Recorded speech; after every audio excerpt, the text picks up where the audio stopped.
All right, guys. You can hold this for me. Yep, I got you. Yep. Thank you. Patrick, how would you describe the theme of this camp and what you're hoping the rest of the guys sort of get out of this experience? Yeah, I think the theme this year is how can we keep building. Obviously, we won the Super Bowl last year and it was amazing, but still have a lot of young guys. We want to continue to get better and better. I mean, you look around the AFC, everybody's gotten better. So you want to continue to build and not be satisfied with what we did last year and see if we can take that next step. Patrick, what's your advice to the rookies that are coming in with their first camp? You remember your camp 6-7 years ago. What's your advice to them? Yeah, I told those guys to make sure you're ready for it. I mean, obviously, St. Joe's is an amazing spot to have camp, and we come out here, have a lot of fun, but you got to be ready to work. I tell them if you can get through Andy Reid's training camp, then you're going to be able to get through an NFL season. I think they have to have that mindset, and they got a taste of it during OTAs and vet mini camp, but they're going to really see what it's like in training camp, and they know that if they do it the right way, they have a good chance of anybody to win that Super Bowl. Patrick, do you think Andy has a way of challenging you again, a new way of challenging you this camp? 100%. I mean, he has a new way of challenging me. It seems like every day. I always feel like I kind of mastered the offense, or I feel like I've kind of know what he's thinking at all times, and then he'll throw just a little curveball for me. And I think that's what makes him such a great coach is he continues to challenge everybody, not just me. I'm sure you ask Travis, you ask Chris Jones, you ask all these guys. They think the same thing because he doesn't let you be satisfied with where you're at. Patrick, your last game you were playing through a very significant injury. Just what's the status of your ankle as you start here? Yeah, it feels great. I think even going into OTAs a little bit, I still was a little timid about running and cutting and doing stuff like that. But when I got kind of through like closer to vet mini camp and that later OTA stage, I got that confidence back in my ankle, and I'm sure I'm not going to be running a lot right now, but we'll be testing it, especially in these half gassers. So I'll make sure that it's ready to go, and I think I'm in a good spot with it. Patrick, early on in your career, obviously you had the MVP season. Next year, you won a Super Bowl. Next couple of years, you struggled. Now you've won it again. You feel like you kind of cracked the code Neal type, like where now you probably feel like you've seen everything, and actually everything is moving slow for you now. Man, you said I struggled. No, it was I think I've learned a lot. I've learned a lot from those struggles. I've learned a lot from the success that I've had, and so I think I just continue to try to build. Like I said, this is going to be no easier. I mean, the AFC is great. Our division is great, as it usually is, and I have to continue to take that next step because there's guys that are trying to continue to build to get to the level that we've played as the Kansas City Chiefs, and so I understand that it's a continued build. I feel like I still have a lot of places to improve, and I'm going to continue to try to do that. Well, the reason why I asked that, Patrick, is obviously you talked with Nate this week on CBS, and you were very confident about the team getting back to Las Vegas, something that you all normally wouldn't say before about being in next year's Super Bowl. So would you feeling that confident? Is there any reason why that you would speak out on it now, early on, before the season even starts, about trying to repeat? I'm always confident that we have a chance to get to the Super Bowl, but I understand that's a process. I understand it's not easy, and so I'm going to continue to try to build myself and then help our team get better and better, and for those guys to stay motivated. And I think we have a lot of motivated guys that I think you from seeing from some of the quotes from everybody that we want to continue to build this thing. We want to have a special group that kind of can carry out a legacy, and I think we have the right guys. And now let's just go out there and do it. We were asking you about the Netflix special during OTAs. Now that it's out, and I just want to get your reaction, maybe to the reaction of it. Yeah, I mean, I think it's had a great reaction. Being #1 in the U.S. on Netflix is awesome. I mean, that's what you hope for. But obviously, to get that is amazing. I got to watch a lot of my parts, but to see the other parts as well, and see how the guys went about it, and Kirk and Marcus. I mean, it was truly awesome to be at that premiere with those guys and see the reactions from everybody. And everything I've said has been everything that's been said has been positive. I told y'all there's a lot of cussing from me, and I try to cut out as much as possible. But I get on that football field, and I let a few words go that I don't usually. You can cut your hair. Talk a little bit about what do you bring to camp that you can't absolutely live out? I mean, you've been known to pull pranks here. You've been known to, just have fun here. So is there something you pack away that you got to have at every single camp? The mattress pad's obviously the biggest one. You want to make sure you're comfortable. I bring my own pillow. Kind of that same type of thing. And other than that, just got to bring my notebook and let's get it rolling. And then I try to find just one little way to prank Travis Kelce every year. Patrick, you talked about motivation. Last year was pretty obvious what you guys were motivated by. What is it this year? Like, where do you find that this year? Yeah, I mean, you look at, there hasn't been a team that go back to back since the Patriots in I think '03, '04. So everybody's motivated by that. I mean, it's you should be motivated every year in the league. It shouldn't matter what the last year was. I mean, you should be motivated to do it again. When you have that parade, when you go through the off season that I've been through, you want to do it again, and you only get those opportunities by winning the Super Bowl. And so for us, we want to make sure that we can build up and try to win that Super Bowl again, because that moment, that feeling is something that you just want to grab every single time that you get the opportunity to do. How do you think of it as your job to sort of ingrain all that, especially here in St. Joe, just with the team? Yeah, it's extremely important. I mean, to get here and to be here and to get that work ethic every single day. And luckily, we have a lot of those guys coming back. And so, like last year, I was trying to tell those guys, like, hey, we need to go through this day. I know it's tough. I know it's not something we want to do, but you have to do it if you want to win that Super Bowl. Well, the guys know that now. And for the most part, I mean, obviously there's some new players, but guys know kind of what it takes. And so now let's do that together. Let's go out there and have that motivation every day to get better. And that's something that Coach Reid preaches. And I'm glad that we have that experience, at least to know that why we're here and why we're trying to be great all together. Couple more guys. Is it difficult to get excited about coming to camp and getting away from your little ones and away from your life? Yeah, I think that's the biggest thing that's changed for me, is just getting away from the kids. I mean, I think whenever it was so easy for Brittany to come back and forth and be at every day at camp, whereas now it's gonna be a lot tougher with the two babies. And I remember I saw Sterling was like waving at the window today, and I'm like, man, dude, that's tough. It's just she knows what's going on a little bit more, and I think that was kind of the toughest thing. It wasn't to get here, and I mean, it's fun here to me, but to have those long stretches where I'm not seeing my daughter and my son, that's definitely the toughest part about it. What was this offseason like for you, getting to celebrate the Super Bowl finally? It seemed like seemingly every day you were in a different place. Yeah, no, it was really cool. Winning the Super Bowl last time, COVID kind of ruined that Super Bowl celebration for us, stopped it kind of short. And so to be able to go through the full process of it, I understand why Tom won a lot of them, because it is an amazing process, and you want to make sure you can enjoy that with your teammates. And I know a lot of guys were bouncing around everywhere as well, and I think that gives you all the motivation you need to kind of go out there and do it again. Last two. Patrick, on the quarterback special, we're not going to talk about that much more because it's football season. But when you had, like, you could see some of the things and you kept some of the things out of there, what was that like with Coach to kind of be like, you don't want to give things away?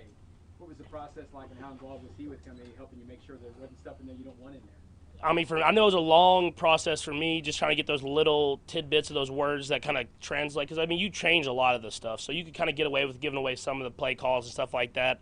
But there's some stuff that you already knew going into this year we were going to keep, so I was trying to get that out as much as possible.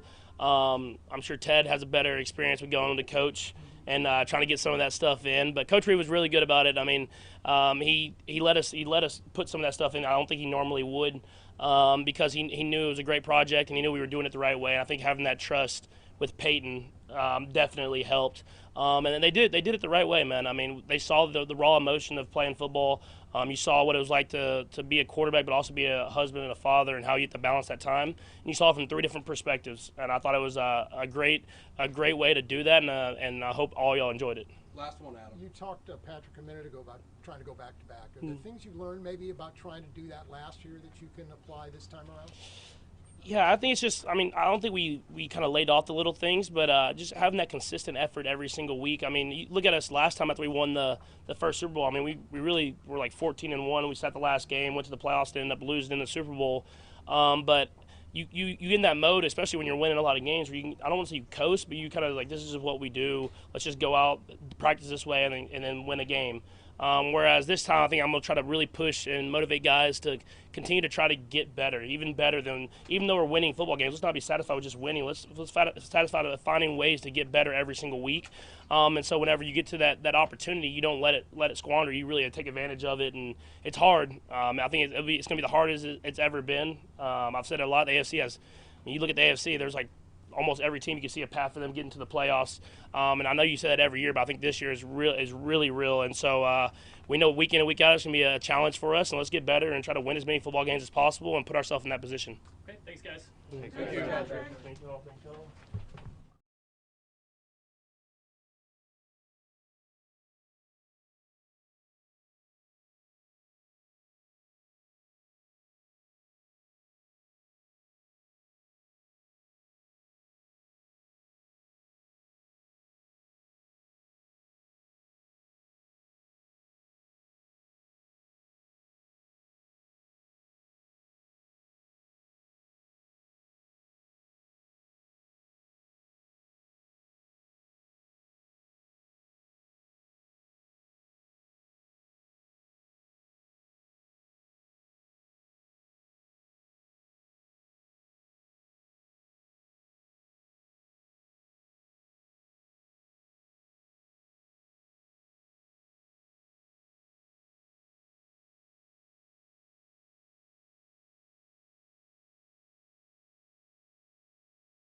Back, man. That's we're looking forward to getting this thing started. Got a good group of you good back there? Got a good group of guys coming in. We'll be about one deep, so we're gonna have to work the rotation as we go with the camp. But it'll be a good one for us to get these young guys some reps, and looking forward to that. And once the vets get in, really, and you'll probably see him up here today. Turk will be starting off on PUP, and then we'll just make a decision with Pacheco as we go forward here. But those are really the only two that would be on a list as of right now. So other than that, we're ready to giddy up and go, and I'll throw it out to you guys. Andy, last year you started thinking very early about how Patrick was driving everything in terms of the leadership and sort of the fire of it all. What have you seen this offseason? And yeah, so really during OTAs you saw that. He's not going to change that role. He's going to continue to be one of the leaders of the team, and you saw that with Kelsey, and you'll add Chris Jones in here somewhere as things go on, and he'll be another one that helps step things up. But we've got a variety of young guys that they've got great personalities, and I'm expecting them to continue to grow in that area too. And where's the room for growth with Patrick? Obviously, it's there somewhere, but Yeah. how do you? Yeah. So listen, with quarterbacks, the work's never done, and I've mentioned before, it's like being a farmer, man. You just keep on cranking. So, and we're always trying to give him new challenges with things, and he loves that and loves to attack those type of things. So that's what. That's where it's at, but there are always things to work on. Fundamentally, there's always things to work on. He spends a tremendous amount of time at that and puts a lot of effort into it, and then obviously the new plays. You mentioned Jones will be here on. I don't know that. I'll have to just see how that goes. I mean, there's communication going on. That's the important part, and then we just have to see. Yeah. With the rookies, Patrick mentioned that this is different. Camp is different than the off-season workouts. Have they really, you felt like, gotten a taste yet of just not only what it's like to be in the NFL, but also to be joining a team that the expectations are this high? I think they'll feel that a little bit more now. I think you're a little bit guarded just by the rules for your OTAs and that. But it's a good foundation to build with. But this year this tests you both mentally and physically when you have to go through a training camp, and then they've got to deal with you guys every day, and it's just different. There are a lot of eyes on them, all the fans that are out there, a lot of eyes, and so it's different. There's a different intensity level. Plus, you're getting ready. I mean, you are getting ready for the season, and you're building that foundation for the season. And if you say that being a quarterback is like being a farmer, from your role, when do you actually start to think about training camp before you ever even show up? Yeah, so I take my work with me, and I spend a couple hours a day working on things on that time. I enjoy doing that. So, some people read novels. I look at plays. Where does the boy lie in when you may know something, Coach, that maybe nobody else in the organization knows how camp is going to go exactly, but you sort of stumbled upon something or something that sparked your interest? What's that feeling like when you know you're going to obviously eventually reveal that to everybody here? Yeah, so I mean, there's not a lot of that goes on. I mean, I try to keep open communication with my guys, and I don't throw a lot of surprises out there for them. But this will be challenging, and we try to create that every year. It always ends up being created in a little different way, and so we'll just see how that goes. Coach, you talk about challenges. I mean, really, year in and year out, what keeps you motivated? I mean, obviously you come out from another Super Bowl win, but what keeps you motivated to keep pressing on? Yeah, visiting with you guys. Listen, I love the game, and so I mean that's and we've got a good football team. I love the organization. I mean, being up here, Missouri Western State University, and the way the people treat us up here is phenomenal. So I mean, all of those things I look forward to and enjoy doing. So. Coach, have you watched the quarterback series on Netflix as it's been presented at the end here? I haven't. I went through it with Ted before it was when we were going through the process. Right. I had a pretty good idea what was going on with it, and it sounds like my wife watched it, so it sounds like it's a pretty good show, and I'm happy. It's good for the NFL. It's great for people to know what the quarterbacks go through. Yeah. One of the things that we asked Patrick about it, he said, you had to kind of approve of this thing, and you went through the stuff with Ted. What was that like for you to kind of make sure that some things you don't want to, you want the life out there, but you don't want some of the details that maybe are proprietary to you guys out there? Yeah, so listen, Pat's got a good feel for that too. So, and likewise Ted. Ted had probably the biggest part in all of it, having to go through every inch of it. But listen, there are things you don't want out there. I mean, the best you possibly can. It's hard in today's world with all the technology, but there's some things you'd like to keep in house. In particular, the way we teach things, and so that's that's what we tried to do with that, to a point. We shared a few things too. But Andy, you mentioned Pacheco a minute ago. Longer term, is there any concern that he may not be ready for the regular season, or do you feel like he'll have enough time? Adam, I think we'll have enough time, but let's see how this all goes. I'd be curious to talk to him. I haven't seen him yet, and Rick is likewise going to talk to him. So. Coach, how big are the next 3 games for the rookies, and pinpointing Rasheed Rice, and what can he accomplish and learn and to prepare him for when the full practice starts on Sunday? Yeah, I think it's great for the young guys. I think it's good for the older guys just to get tuned up. They know what it takes to get themselves ready for the season, and this is a way to knock a little rust off. But for the young guys, I think it's even more beneficial. And it's also beneficial for the coaches to see the young guys and see what they can do and the progress they're making throughout the 3 games. So we'll just, we'll see how that rolls. But I like having some form of preseason games. I mean, I just think that ends up getting you started for the season, kind of smooths out some things. Coach, do you have to make any adjustments when your off season was so busy? Because this year, a lot more players got to celebrate the Super Bowl, unlike the last time. And then training camp starts a little earlier, so your kind of time in the middle is a little bit shorter. Are there challenges that come with that? I think everybody's kind of ready to get going and just turn the page. It's over. All that stuff's over, and we're moving forward. And so I think the camp takes care of the rest of that. Couple more guys. Andy, with Patrick Mahomes, you were just saying how much they enjoyed and embraced the challenge of going back to back. What lessons did you learn maybe from the last time you guys won and then came back, got there, but didn't win the championship? What lessons are you learning that you can take into this season? Yeah, well, you've got to maintain your edge all the way through the season, and you don't take anything for granted. And so the guys that have been through that experience know that, and then you've got to have the ball flip the right way for you. It's there's so much parity in this league that there's nothing that's granted to you. You've got to earn it, and then there's got to be certain things that just happen for you in the right direction, and then you'd have a chance to do something like that. But to do that, you've got to go this one day at a time approach, and you've got to be intense through those days that you're given an opportunity to get better with. How much do you just rely on guys like Patrick and Travis to sort of set that environment? Yeah, I love their attitude towards it. That's infectious. As there are a number of guys that do that, but those two are, they've got eyes on them. And the way they go about their business is they want to be great every day and do the best they can do every day. And they understand that through the tough parts of this, that it pays off for you down the road.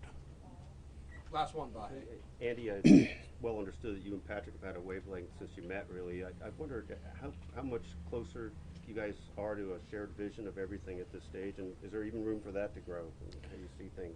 Yeah, I mean, listen, I think time just, does that to you naturally, but he knows, he's got a great feel for things, and he knows what we're all about and what I want, and I know what he wants, and we just go about it and make sure we get everything taken care of. Yeah. All right. Thank you. All right. Good seeing you guys. Yep.